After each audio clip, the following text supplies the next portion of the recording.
할렐루야. 오늘도 하나님 은혜를 사모하며 기도의 자리에 나오신 여러분들 주님의 이름으로 환영하고 축복합니다. 여러분, 에스라서는 포로 생활을 하던 남유다 백성들이 70년 만에 예루살렘으로 돌아와서 무너졌던 성전을 재건하는 이야기가 담겨져 있는 책입니다. 그들이 성전을 재건하는 것은 단순히 건물을 세우는 것이 아니었습니다.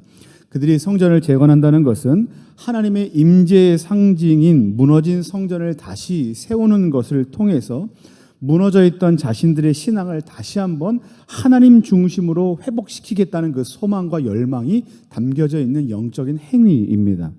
그런데 어제 본문 우리가 함께 살펴본 말씀 에스라 4장에서 어떤 일이 있었는가? 남유다의 대적들이 그 성전 공사하는 걸 방해했고 그것도 자신들이 가지고 있는 역량을 총동원해서 방해했다는 것이 어제 말씀의 내용이었습니다. 그리고 결국은 어떻게 되었는가? 남유다 백성들이 성전을 재건하던 그 일은 결국 멈추게 됩니다. 이것이 바로 어제 우리가 살펴봤던 말씀입니다. 다시 한번 말씀드리지만 성전 재건하는 것은 남유다 백성들에게 있어 단순히 건물을 짓는 것이 아닙니다. 그들의 무너져 있던 신앙을 회복시키는 영적 회복 운동입니다. 그런데 이 일들이 자의에 의해서 아니면 타의에 의해서 누구에 의해서 멈춰지게 됐습니까? 성경을 보면 타의에 의해서 멈춰지게 됩니다. 바로 대적들에 의해서 멈춰지게 된 거죠. 그때 남유다 백성들은 할 말이 있습니다. 어떤 할 말이 있을까요? 이것은 분명 저 사람들 때문에 이렇게 됐어. 이건 분명 좋지 못한 환경 때문에 이렇게 된 거야. 이건 내 탓이 아니야. 어쩔 수 없는 일이야. 이 멈춰진 것은 저 모든 나쁜 고난과 같은 환경 때문에 비롯된 것들이야 라고 자신의 처지를 합리화시킬 수 있는 내용들입니다. 여러분, 그런데 우리의 삶에도 이와 같은 일이 부지기수로 많습니다. 영적으로 깨어 있어야 하고 그리고 회복해야 할 부분들이 많음에도 불구하고 우리가 살아가는 이 신앙생활들을 이렇게 멈추게 하는 조건들, 컨디션들이 되게 많습니다. 뭐 고난의 문제, 재정의 문제, 뭐 건강의 문제, 그리고 관계의 문제, 여러 가지 문제들이 우리를 이때쯤이면 멈추게 하고 그 멈춘 것을 정당화할 만한 이유들로 삼을 때가 많다는 겁니다. 우리가 이와 같은 시기를 뭐라고 부르냐면 영적인 슬럼프다. 나는 뭐 깊은 침체기에 있다 이렇게 말하기도 합니다. 그런데 오늘 본문 1절 말씀에 보면 학개 선지자 그리고 스가랴 선지자가 나타나 유다 사람들에게 하나님의 말씀을 예언합니다. 대언하는데 이처럼 선지자들이 예언했다는 것은 공사가 멈춰진 유다 사람들에게 그리고 공사를 멈출 수밖에 없었던 유다 사람들에게 선지자를 통한 하나님의 말씀이 선포된 것이다 라고 이해할 수 있다는 겁니다.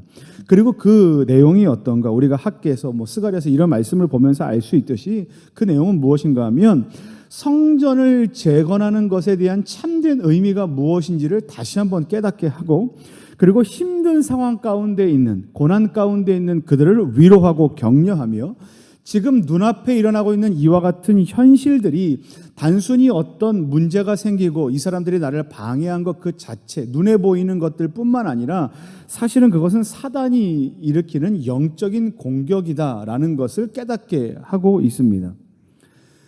그러니까 단순한 눈으로 보는 그 문제가 아니라 그 너머에 있는 사단의 괴계가 그 가운데 있다는 것을 깨닫게 된다는 거죠. 그리고 중요한 것은 이와 같은 선지자들의 메시지, 이와 같은 하나님의 말씀을 들은 유다 백성들이 그 다음에 어떤 행보를 보이는가? 오늘 2절 말씀에 보면 하나님의 성전을 다시 건축하기 시작했다라고 성경이 기록합니다. 여러분, 멈췄던 것이 다시 시작됐습니다. 무엇을 통해서 그렇습니까? 하나님의 말씀을 통해서 멈췄던 것이 다시 시작됩니다. 여러분, 이 말씀을 오늘 저와 여러분들은 어떻게 적용하면 좋은가?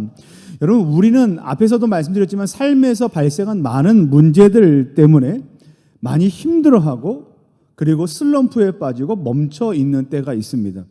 그리고 그 문제를 계속해서 집중하고 그 문제를 묵상하고 그 문제를 계속해서 생각할 때마다 어떤 마음을 가질 수 있습니까? 어쩔 수 없어. 그리고 원망하는 마음과 좌절하는 마음과 그리고 오히려 내가 처한 나 자신을 동정하는 그와 같은 마음을 갖게 된다는 겁니다. 근데 그때 우리가 묵상해야 될 것은 우리 삶에 놓인 문제가 아니라 우리를 계속 영적인 침체로 빠뜨리는 그 문제를 묵상할 것이 아니라 무엇을 묵상해야 되는가? 하나님의 말씀을 묵상해야 된다. 하나님께서 우리에게 주시는 메시지가 무엇입니까? 영적인 의미, 그리고 위로하시고 격려하시고 약속하셨던 하나님의 메시지, 그리고 우리를 소생시키실 것이라는 그 능력의 말씀들을 날마다 붙들고 나가는 것이 우리 신자들의 태도라는 겁니다. 여러분, 하나님의 말씀은요, 우리에게 날마다 영적인 의미를 되새겨 주십니다. 그리고 하나님의 말씀은 넘어져 있는 저와 여러분들을 위로하고 격려함으로 인해서 다시 한번 일으켜 주시고 소생케 하십니다. 하나님의 말씀은 우리가 가진 문제가 영적인 문제임을 다시 한번 깨닫게 하십니다. 그리고 하나님의 말씀은 그 영적인 문제를 우리가 어떻게 돌파해야 되는지, 그리고 어떻게 승리할 수 있는지 그 방법에 대해서 저와 여러분들에게 날마다 알려주는 것이 바로 하나님의 말씀입니다. 사랑하는 성도 여러분, 우리가 집중해야 될 것은 무엇입니까? 그리고 우리가 묵상해야 될 것은 무엇입니까? 그것은 우리 삶에 있는 고난의 모양이 아니라 힘들다, 어쩔 수 없어, 저 사람들 때문에 그래, 이 일이 나를 이렇게 만들었어, 내가 지금 이 어려움 가운데 있는 거 다 그것 때문이야 라고 하는 거기에 초점을 맞출 것이 아니라 누구? 하나님께서 우리를 세우시고 일으키시는 그 하나님의 말씀, 그리고 오늘도 이길 수 있는 힘과 근거와 능력과 방법을 알려주시는 하나님의 말씀에 집중할 때에야 비로소 우리는 어떻게 할 수 있다고 성경이 말하냐면 다시 시작할 수 있다는 겁니다. 사랑하는 성도는, 바라기는 우리의 문제가 아니라 하나님의 말씀에 집중하시고 그 들려진 하나님의 말씀을 순종하심으로 날마다 하나님께서 우리에게 원하시는 영적인 회복과 깨어있는 그 영적인 태도가 날마다 우리의 인생 가운데 넘치게 되기를 예수님의 이름으로 간절히 축원합니다. 그리고 기도가 멈춰질 만한 상황마다 말씀에 집중하셔서 기도할 힘과 담력을 얻는 저와 여러분들 되시기를 예수님의 이름으로 간절히 축원합니다.